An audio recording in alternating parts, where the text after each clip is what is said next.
మగవాళ్ళల్లో సంతానలేమి సమస్య ఉన్నప్పుడు చేసే మోస్ట్ ఇంపార్టెంట్ టెస్ట్ వీర్యకణాల పరీక్ష. సో ఈ వీర్యకణాల పరీక్ష ఎంతసేపట్లో చేయగలము అండ్ ఈ పరీక్షకి వచ్చే ముందు ఎలా ప్రిపేర్ అయి ఉండాలి అనే దాని గురించి తెలుసుకుందాం. హలో అండి, నా పేరు doctor Suma, consultant 49 fertility centre, Vijayawada. So వీర్యకణాల పరీక్ష యూజువలీ భార్యాభర్త కలవకుండా 2 రోజుల నుంచి 7 రోజుల వరకు గ్యాప్ ఉన్నప్పుడు మనం చేయించుకోవడానికి రమ్మని చెప్తామండి. సో గ్యాప్ మరీ తక్కువ ఉంటే వాల్యూమ్ తక్కువ రావచ్చు, అండ్ గ్యాప్ మరీ ఎక్కువ ఉన్నప్పుడు డెడ్ స్పర్మ్స్, కదలిక లేని స్పర్మ్స్ అనేవి ఎక్కువ ఉండొచ్చు.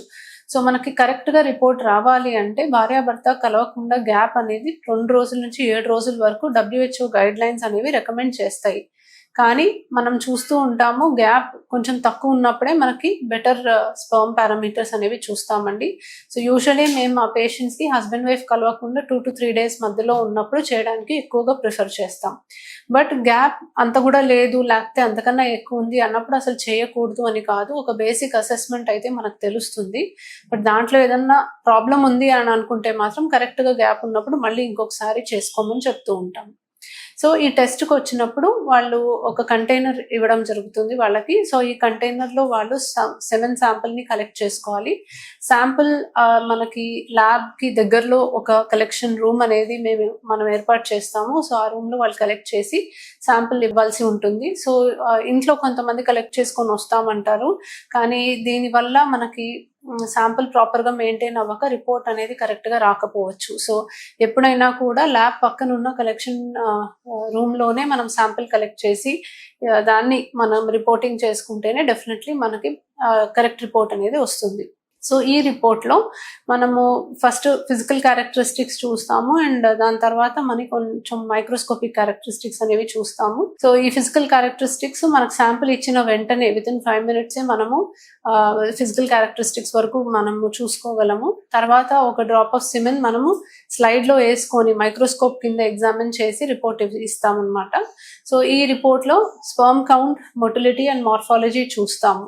కౌంట్ అండ్ మొటిలిటీ డైరెక్ట్గా మైక్రోస్కోప్ కింద చూసి మనం రిపోర్ట్ ఇవ్వచ్చు. బట్ మార్ఫాలజీ యూజువలీ స్టెయినింగ్ చేసి ఆ స్టెయిన్డ్ శాంపుల్లో మనం ఒక 100-200 స్పర్మ్స్ మనం ప్రాపర్గా స్టడీ చేసి రిపోర్ట్ ఇవ్వాలి. సో నిజానికి WHO గైడ్ లైన్స్ ప్రకారం మాన్యువల్గా మనము వీర్యకణాల పరీక్ష చేసినప్పుడు ఆ రిపోర్ట్ రావడానికి 2-3 hours టైం పడుతుందండి. బట్ ఈ మధ్య కాలం మనకు చాలా AI జనరేటెడ్ రిపోర్ట్స్ అనేవి వస్తున్నాయి. So computer assisted semen analysis అనేవి మనకు అవైలబుల్ ఉంటున్నాయి. ఇవి చాలా క్విక్గా మనకి రిపోర్ట్ రావడం జరుగుతుంది. So within a few minutes మనకి కాసాల ద్వారా రిపోర్ట్ అనేది రావచ్చు. సో మనం మాన్యువల్గా చేస్తున్నామా లేకపోతే కంప్యూటర్ అసిస్టెడ్ చేస్తున్నామా అనే దాన్ని బట్టి రిపోర్టింగ్కి ఎంత టైం పడుతుంది అనేది మనం తెలుసుకోగలము. సో యూజువలీ మనం హస్బెండ్ శాంపుల్ ఇచ్చి వైఫ్ టెస్ట్ చేసి హిస్టరీ అవన్నీ ప్రాపర్గా వాళ్ళ పాత రిపోర్ట్స్ అన్నీ చూసి అన్ని చేసేపాటికి రిపోర్ట్ వచ్చేస్తుంది. ఆ రిపోర్ట్ వచ్చిన వెంటనే మనము కన్సల్టేషన్కి మీరు వచ్చినప్పుడు మీ పాత రిపోర్ట్స్ని చూసి అండ్ కరెంట్ రిపోర్ట్స్ని బట్టి మీకు బెస్ట్ ట్రీట్మెంట్ అనేది సజెస్ట్ చేయడం జరుగుతుంది. అందరికీ ట్రీట్మెంట్ అవసరం ఉండదండి.